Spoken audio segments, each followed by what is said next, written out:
this reminded me of some of those early stories that we would see that like prompted us to start this podcast. Like I immediately Mhm. went to that runway show that I think like Gucci did Yep. with the lips and all of that kind of, it reminded me of that space. Like where it's cut and dry, this is cultural appropriation. How did we end up here? Who did you not have in the room to tell you this was not okay?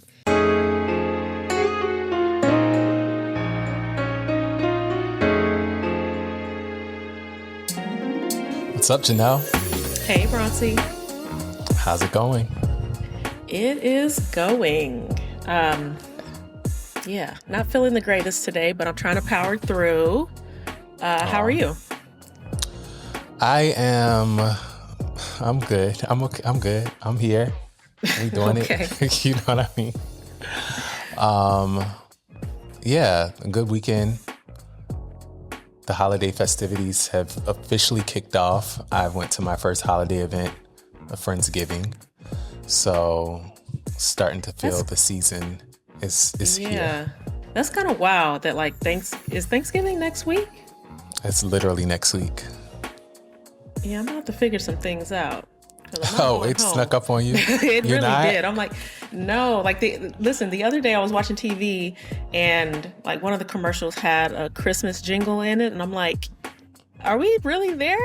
Like it's that Yeah. time of year. Yeah, That's last week crazy. I was outside, somebody was blasting some type of Christmas carol. I said, "Oh, they're ready. Yeah. We're here." Yeah. Yeah. That is wild. Well, no.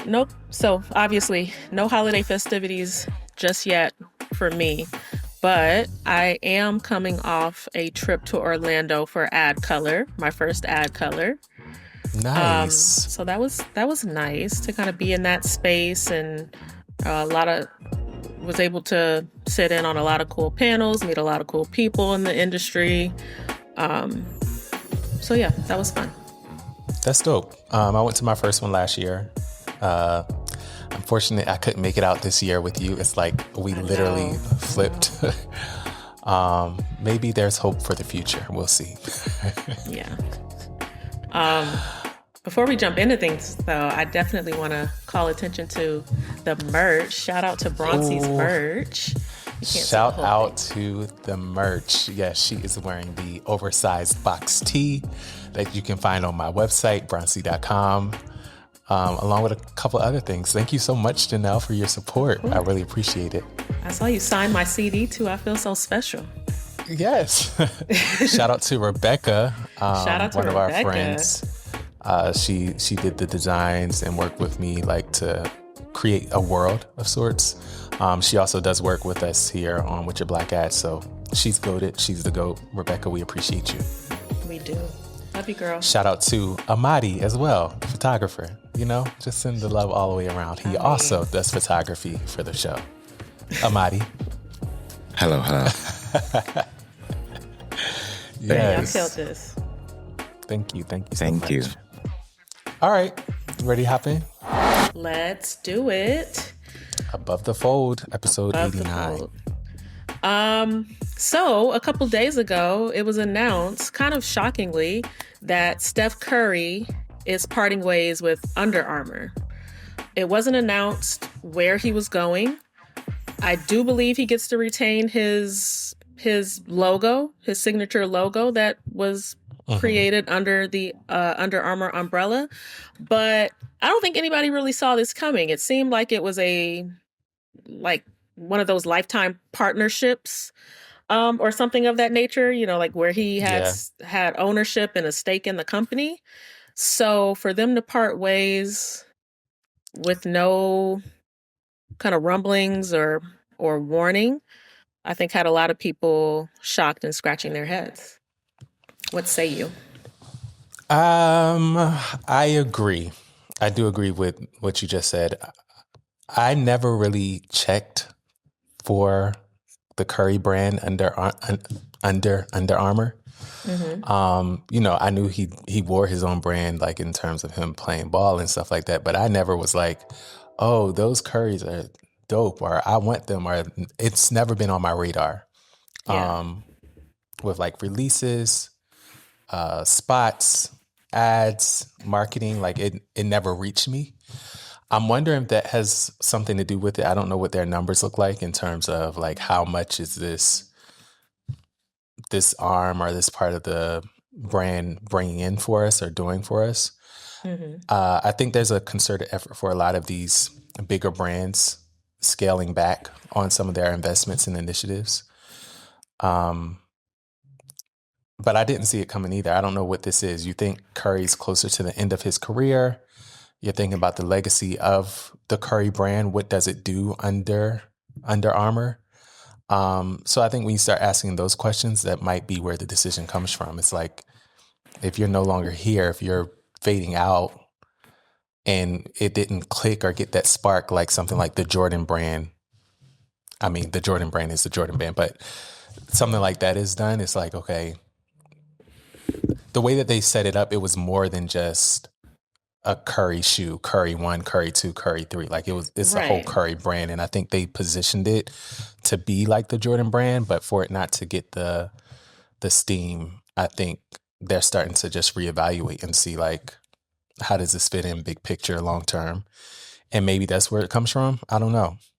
Yeah. I mean, I think I would love to know what side of the table is really pushing for this. Like, is this Under Armour saying, like, okay, we're not investing in you as an athlete anymore? Like, you're like, I can't make, I don't know if I could see it Mm, going that way, or if this is Curry, like, there are bigger opportunities out there for me that I'm missing out on um, as an Under Armour athlete. I do remember seeing, I think his name is John Rogers. He's a sports marketing content creator. And he was mhm. talking about the fact that, like, um, the Under Armour, I believe, CEO or somebody big over on that side is like a big Trump supporter. There may have been some misalignment, just like from a political standpoint and things of that nature. Um, a lot of things that could have been going on over in the Under Armour world that would spark something like this. Yeah. But again, I'm excited to see what happens from this. I know that in that first game after the announcement, Steph wore Nikes, and I believe in his most recent, like, somewhere I was reading his most recent, like, player card or playing card, like, Yeah. basketball card, he's wearing Nikes in that as well. Oh, But again, it hasn't been announced yet where he's going. And I would kind of like him to have a bit of like a Kobe moment. Remember when Kobe was signed to Adidas and then he left Adidas for Nike, but there was like a little gap in between then before that Nike partnership was announced, where hmm, he was rocking everything.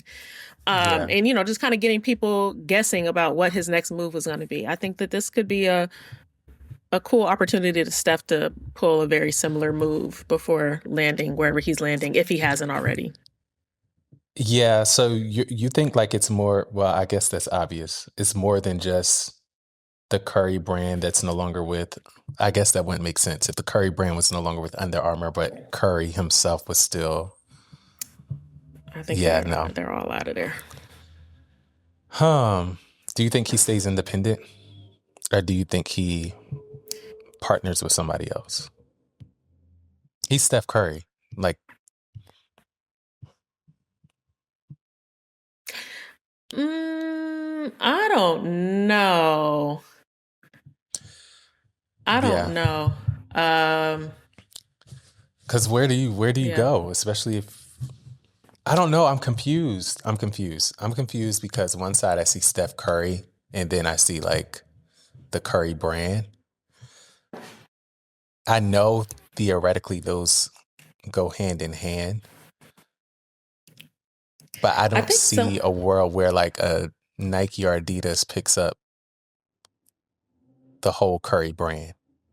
I Yeah. don't know. I know somebody from his former design team that used to work at Under Armour. I think they're at like Hoka now. I Hmm. wonder if that could be a play. Oh, I don't know. I don't like it. It could be. Do they do basketball shoes? No, but maybe this right. is their entry into the space. I don't know. I'm making shit up. Yeah. Who knows? Throwing it at the wall, see what sticks. Yeah. Yeah. We'll see. I am interested. I don't know. Yeah, I mean, he's a future Hall of Famer, one of the icons in the sport. So yes, everybody's going to be paying attention to where he goes next, us included. Yep. So staying in the space of Hold on. Wait. I had one more what? thought. It would just be so poetic. I mean, I know these things happen, but Steph Curry came into the league. He's been with the Warriors his whole entire career. It would just been cool if he was able to stay with the same brand for the duration of his career and after as well. Yeah, That's all. but also you would want that brand. That brand has to have some kind of like cultural cachet too for that to work a little bit. Absolutely. I guess. Yeah. I mean, even though I look at someone like a Dwayne Wade who, he left Nike for the Chinese brand. What's it called? I don't want to. I'm gonna butcher the name. But yeah, but I do think that brand is like big in China. So it may not like, I don't see many people walking around here with it on, but I think from a cultural perspective, it does what it's supposed to do in the market it's supposed to do it in. Got you. Ling Ning. Yeah. I think it is. Got it. Yes. But kind of staying in the same space of partnerships with those type of brands, Wale finally has a Nike collab after putting Nike on his back. Right, the Nike boots, that was hot when that song Nike Boots was hot when we were in college, Amadi, in DC.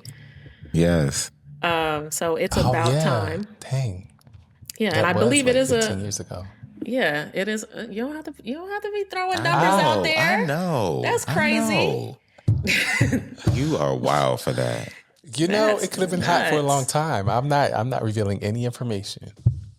Well, the partnership is a Nike boot, which makes a lot of sense. An ACG Nike boot, and the spot features Smino in it, which I thought was interesting, and maybe a sign that like Smino got something going on over there at Nike too. Who knows? Potentially. I wouldn't be surprised by that. I mean, yeah, that feels right. Could feel right. Yeah. And obviously from a timing perspective, this makes a lot of sense too. Wale just dropped his latest album, Everything Is a Lot. He's doing his whole press already? run. Yeah, I think it dropped on Friday or Thursday night. I haven't tapped in yet. I've heard a couple of songs on the album. And they sound good to me. I'm a sucker for like a 90s sample, and like every single song I've heard so far starts off with a 90s sample. So sign me up. Cool. Did you see, I don't know if they did multiple spots, but the one spot I saw was the feature reveal. So it was, packing the boots with the... Exactly. Yeah, I love a good album rollout with the tie-in and then bringing a brand in and then also pointing back to historic context with that brand, or at least speaking about the brand. Everything about it feels right. Yeah. Everything's a lot. I like it a lot. I also think like Nike uses Wale a lot to launch other sneakers and silhouettes. Like recently I think we've seen him in every single colorway of, what is it called? The GT. Yeah, the GT Future. Yeah. So yeah, if you're going to use me because I'm the sneaker guy and all that kind of stuff, then give me a damn sneaker. Right. So, I like it. I love it, actually. I do too. Are those boots still available? I don't know. Let's see. You getting you a pair if they are? I would, yeah. Nope. No. Well, I'll Should have wait had on you them. on the feature list. See, Come on now. that's where you Right. fucked up. Stop playing.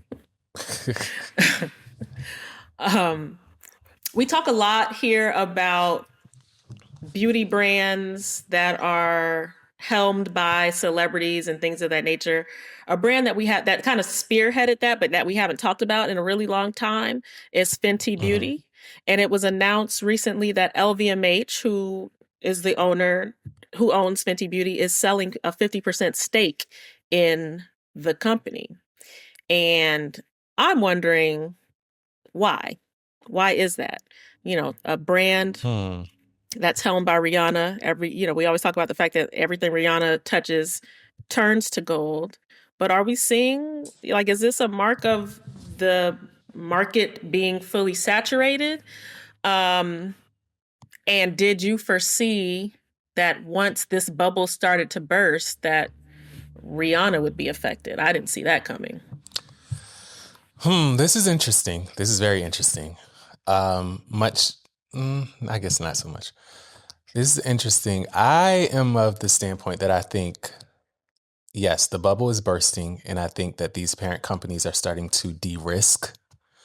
And the numbers don't lie. So I think there's a downtrend in terms of revenue versus investment because it is just oversaturated now. Like you find your favorite beauty products and then, a few weeks, a couple months go by or a couple re-ups on those beauty brands, you're already like seeing an ad or wanting to try something different. Mm-hmm. I think that it's de-risking and wanting to allocate that money to like core luxury investments that they have in their portfolio. And I think when you have these artists tied in or these artists led or persona led brands, they do fizzle out eventually. And maybe they're starting to see that decline on the back end. That's the only thing that would make sense to me. Otherwise, why? Yeah. I mean, I think the other thing that I think about is the fact that Fenty Beauty was one of, if not the first beauty brand on the market to kind of come in and really, really kind of hit the mark from a inclusion standpoint, right? They came in with like 40 different shades when other brands weren't doing that. And it was all about the fact that it was like a super inclusive brand. And it's not lost on me the fact that we're having all of these conversations about like diversity and inclusion and things of that nature. And then like one of the most inclusive beauty brands on the Mm, market is kind of like in flux at the moment.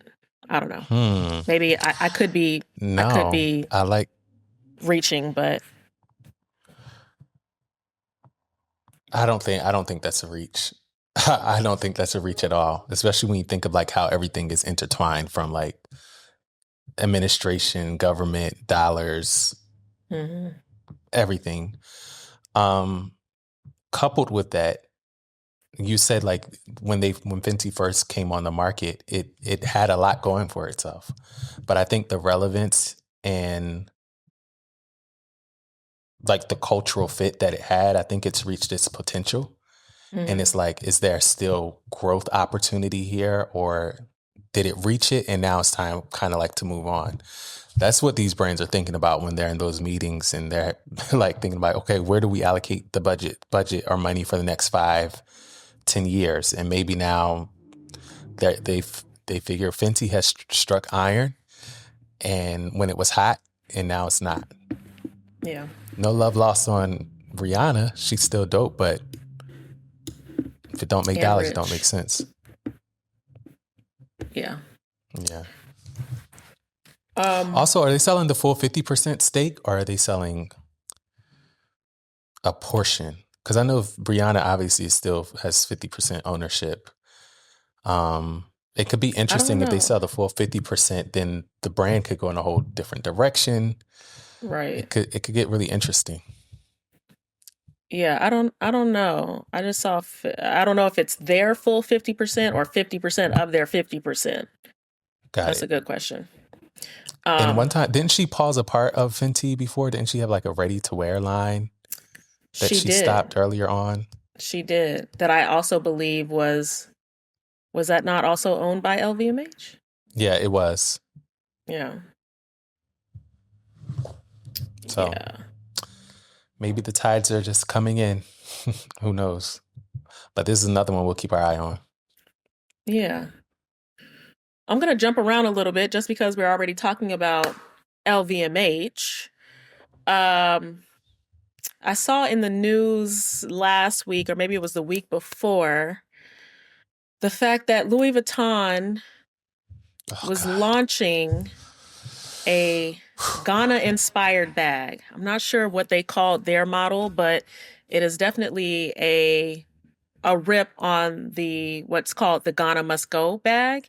And I have to be honest, when I first saw this reminded me of some of those early stories that we would see that like prompted us to start this podcast. Like I immediately went to that runway show that I think like Gucci did with the lips and all of that kind of, it reminded me of that space. Like where it's cut and dry, this is cultural appropriation. How did we end up here? Who did you not have in the room to tell you this was not okay?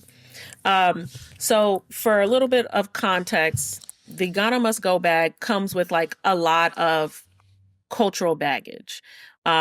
It's a bag that is obviously very much affiliated with the country of Ghana, but it's also a bag that a lot of refugees were known to carry into other countries and spaces where they may not have been wanted. I believe like the Ghana Must Go bag was actually the name was actually inspired by like a campaign that I want to say Nigeria put on when like a lot of Ghana refugees were coming to Nigeria and they were trying to get them out of there. So again, and a lot of these people are carrying all of their belongings in these bags. So for Louis Vuitton to then drop this bag ranging in price from like $500 to $3,000, people are going to have a lot to say about that, understandably. That's all I have to say on the matter. I mean, it's clear cultural appropriation. I mean, what say you? It is. I mean, it's so insensitive. It's so insensitive. I don't know. It's like you would expect a global brand to know better. Yeah. But we've been having these conversations since we started this podcast. So is it surprising? It should be. It really should. But it's like we've come to expect these things to happen. I don't know. It feels like cultural theft. And if you're going to do something like this, it feels like there's so much storytelling that you can do. There's so much that you could be giving. There has to be some sort of direction and tie back that you give to things like this. If you're going to pull from cultural pain, otherwise it is appropriation. Like there's so much that Louis Vuitton could do if they wanted to create these bags and sell them at this price point to create a narrative and a story that says, oh, we're telling something. Oh, we're supporting something. Oh, we're uplifting something. We're highlighting something. But that would make too much sense. Yeah. And like, not to put this like all on one person or like that one person within an organization, can stop, is aware of all of these things and can stop it. But I mean, you have folks like Pharrell over there. I wonder, like, did this cross his desk? Like, was he involved in this? Is he involved in this side of the business? I should say, not necessarily in this particular product, but like, I don't know. Good question. Good question. I would hope not. But then also, if he was, what could he probably said, don't do that. If y'all do that, y'all crazy. Don't do that. And then he said, all right, I'm going to let y'all crash and burn. Like I told y'all, don't do that. Like, No, it's but very possible he you could have can't been. let the company that you're the face of crash and burn. That means you are crashing and burning. He's not just an employee there at this point. He is the face of Louis Vuitton. That ain't like letting Louis Vuitton crash and burn. That's you going down with the ship. So I don't think he would do that. I would hope he wouldn't do that. Yeah, I don't know. I don't know what to say about that then. Yeah. Well, we'll see what happens on the back end. I think they've been getting enough backlash that they don't have a choice but to course correct. And I'm interested to see what that course correction looks like. Or do they double down? They can't double down. A lot of folks been doubling down these days, given the climate. Maybe they do. This is so whack. Yeah. It's whack. Next on the list, one of my faves, Erykah Badu is kind of doing the rounds celebrating 25 years of Mama's Gun. So she's on tour. She's been doing a lot of interviews. And one thing that she also got into is the Erewhon smoothie game. So she recently dropped a smoothie with Erewhon, $21, which is on par for other Erewhon smoothies, from what I've heard, at least. I haven't dropped that much on a smoothie in my lifetime. Don't foresee that changing anytime soon. And I believe the smoothie is called like Mama's Bang Bang, which obviously Bang Bang Gun, Mama's Gun. Yeah, one of my favorite artists, one of my favorite albums, and supporting your health for those that can afford it. We got to get you one of them smoothies, Janelle. It just feels like it makes sense for you to have one of those smoothies and for this to be the time that you spend that much on one. Listen, I got a blender at the crib. Just give me the ingredients list and I can imagine the rest. Yeah, so I've first heard about these smoothies when, who was it? Hailey Bieber, yeah. And this smoothie was supposed to do so much for you.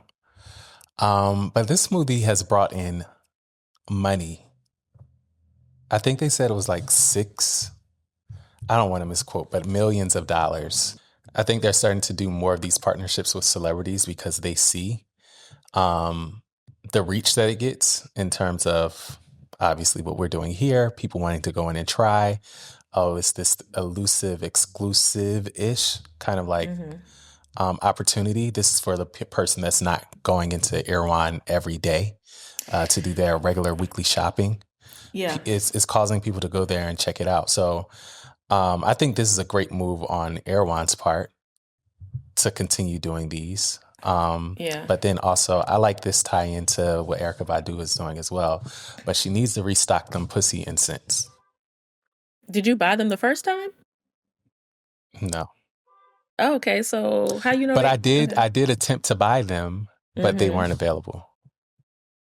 Okay, well, girl, get them pussy incense back in the shop too.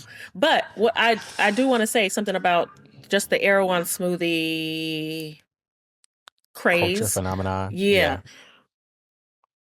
I think a $20 smoothie is a recession indicator. It's one of those things where it's like it's expensive enough that you feel like you're doing something, but cheap enough that you're not actually like really doing anything. You know what I mean? It's like those small luxuries that I think I've seen a lot of articles around this, like the Labubu phase and all of that kind of stuff also being kind of indicators of where we are financially, like from an economic perspective. So I think that this is just kind of like, this makes sense for Erewhon, but it makes sense also for the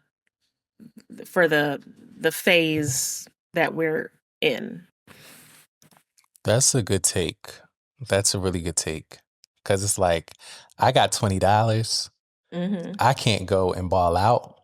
Right. But I can purchase something that I know is a little bit outrageous and feel like I'm still doing something. Exactly. Exactly. So maybe I will buy like me a that. little $21 Erewhon smoothie the next time I'm in LA. Also, I remember reading somewhere recently where they're like shipping or they're like, yeah, like shipping the ingredients so you can make your own smoothie at home with Erewhon and all this kind of stuff. So Oh, they're girl, branching out. They're doing a relax. lot. They're doing a Listen, lot. Listen, if they put if the Erica Badu smoothie online, I might you cop gonna it. grab it, that's crazy. I Send me a mean, little what is that stuff called? Give me some little matcha powder uh, here, a little a frozen strawberry over there, little bit of collagen powder, all that stuff. Y'all all sea of it. moss. You know, y'all love y'all some sea Yes. moss. Please. Oh my God.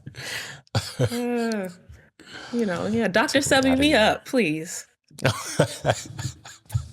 Alkaline. Cool. So then on to our last topic. It was announced today, and I'm gonna let you kind of lead this one because you're the independent artist and know more about this, but Rock Nation distribution was announced today. It seems to be like a dashboard that gives independent artists more control and ownership over their output. Did you see Yeah, this? I did. So generally, labels will work with a distribution partner to distribute the artist's works. Mm-hmm. And generally, if you're not signed, it's not as straightforward to like get a distribution partner. You're normally doing it on your own through some sort of third party service that you manage end to end. That's pretty much bare bones, like a DistroKid or ZoomCore or something like some of those smaller ones that independent artists use. I think this is different because it's an actual distribution. I don't want to call it a subsidiary because it is Rock Nation. So Rock Nation, they're a label, but now they also have this distribution arm that I think they always had, but now they brought them together. Got it. I don't know what that part means. But artists keep 85% of their earnings, and then the distribution partner gets 15%. Whereas normally the deal is structured a lot differently from distribution. And this one allows you to have like independent artists. It allows independent artists to see a dashboard, to see who's consuming their music, to see who's engaging with them on social. So it's like everything tied in to understand your market share, your total addressable market, who you should be going after, places you should be. So it's more corporate in a sense where you're getting like that big distributor kind of like analytics, backing, support, framework. But for independent artists, and this is the first time that I've really seen something like this for independent artists. Normally all of this is done through like an actual distribution company that's managing this and then feeding you whatever it is that you want to know whenever it is that you ask. So I think that it's cool. I think they're pretty much the only player that's in the independent distribution space. Well, they're not the only ones, but I think they're the only one that have this kind of like structure and deal. And then I think also being Rock Nation, a big label that they are, to have that name being like, oh, that's my distributor, kind of makes a difference too. Okay. So is this like, do you have to be signed to Rock Nation to utilize this, or like anybody? Like I could decide tomorrow I want to make a song and distribute it via this tool? Now, I don't know what their requirements are, but I don't know if you can so just... you said not you. So not me, but okay. Got I don't know. You might be able to. Let me see. That's crazy. Got it. You might be able to. Okay. Yeah, because if it's no sign up cost, and ultimately if you have, the split is 85-15, so you can sign up and this is a game changer. Speaking of, what we haven't talked about, and I don't know if we really want to get into it now, but What? We haven't talked about AI artists. And isn't there like a black woman AI artist? Like, what's her Zanya name? Monet. Yeah, Zanya Monet. Timberland's girl? That's not Timberland's girl. Timberland's girl is Asian. This is like some black woman. Y'all talking about? Zaya I don't know. Monet? I saw some black woman had a interview with Gayle King talking about this, and I just saw a clip, and Gayle King was like, "But girl, you can't sing." And the girl was talking about how like AI is a tool, and she takes from like her lived experience and the lived experience of her friends and family, and writes these songs, but then has this AI artist, Zanya Monet, sing them. And she's doing pretty well. People are buying the music.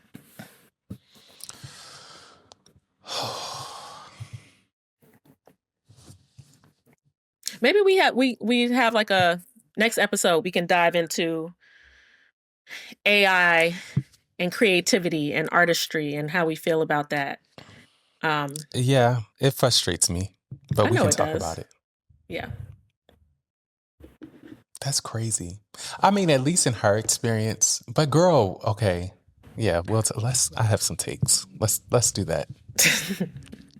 All right, we'll table that for next episode, where we'll dive deeper into the dark. Wait, you said Gail said, but girl, you can't sing? Yeah, she said something like that. It was funny. I just saw that clip. She was like, but girl, screaming. You can't sing. That's funny. Okay. Cool.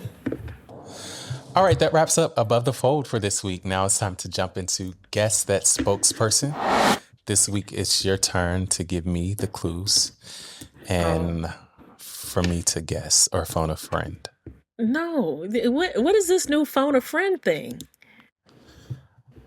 Number one, you're not going to need to phone a friend because, like I said, I'm not feeling well and I just went for like low-hanging fruit this time. Okay. So the brand is Topicals. Okay. First hint. She retired from music in 2020, but came back this year and got her first Grammy nomination. Her latest blockbuster film has garnered her some Oscar buzz. And then lastly, she has a Jordan collab that's inspired by her hometown. Tiana Taylor. There you go. Woo. You got it. Congrats. She retired in 2020? Dang, that felt like I know. It did feel like a lot longer than that. But, I feel like because she retired, but she was still like on the scene doing stuff. Yeah, she was creative, being a creative director and choreographer and all the things. Yeah. I mean, Tiana Taylor is one dope individual, I must say. Yeah, she is. She's very talented in so many different areas. Have you watched, I know you haven't. What? All's Fair? What is that? The new Ryan Murphy drama. Would you consider it a drama? Oh, that's the one that has like Kim Kardashian in it? Yeah, Niecy Nash and... No. Should I? Tiana Taylor's in it too. I'm not going to say whether you should or you shouldn't. Is it good or not, objectively? So no, I won't be watching it. It's not good.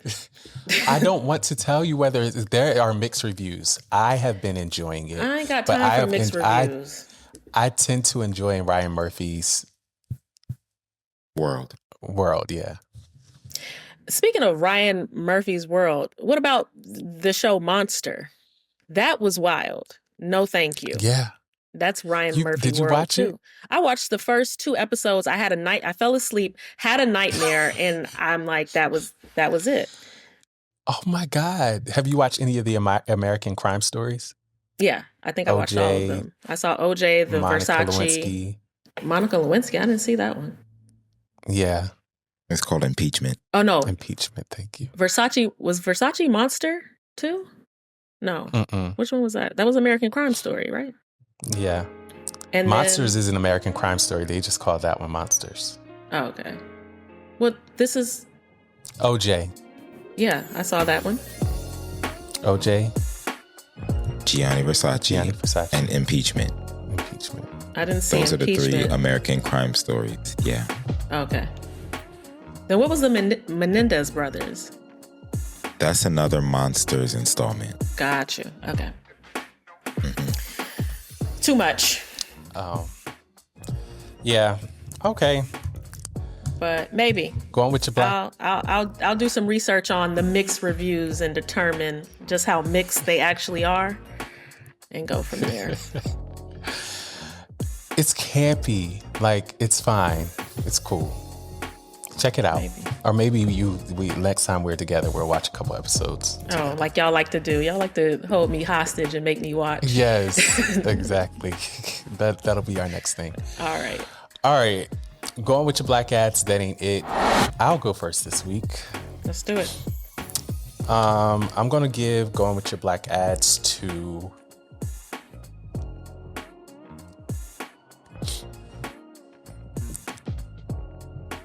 Rock Nation Distribution. Anybody doing anything for artists to help them get their coin and help them get out there more, bravo. That Ain't It is obviously going to Louis Vuitton. Easy. Yeah, that's an easy one. That Ain't It. As you just mentioned, that's definitely going to Louis Vuitton for the Ghana-inspired bag. Going with your black ads, I'm going to give it to Erykah Badu because I can, and I don't think I've ever given her a Going with your black ads. And yes. Shout out to 25 years of Mama's Gun.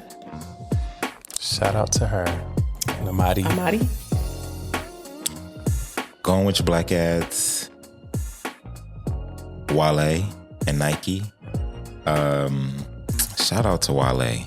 People need to give him more of his flowers and his tens because he's one of them. He's one of them everybody for real. black. He's one of them for real. Yeah. And That Ain't It. Triple tap, obviously, on Louis Vuitton Ghana bag. That's not it. God. Thank y'all so much for listening and tapping in with us. Like, subscribe, and follow, and share with your dearest friends that need to understand what's going on in the marketing world and the things that shouldn't be going on in the marketing world. But until next time. And talk back to us with the comments. The comments. In the comments. Until next time, y'all be safe. Bye. Bye. That's what the fuck I'm talking about. God damn. That's what I'm talking about. It was so black ass. It was black ass.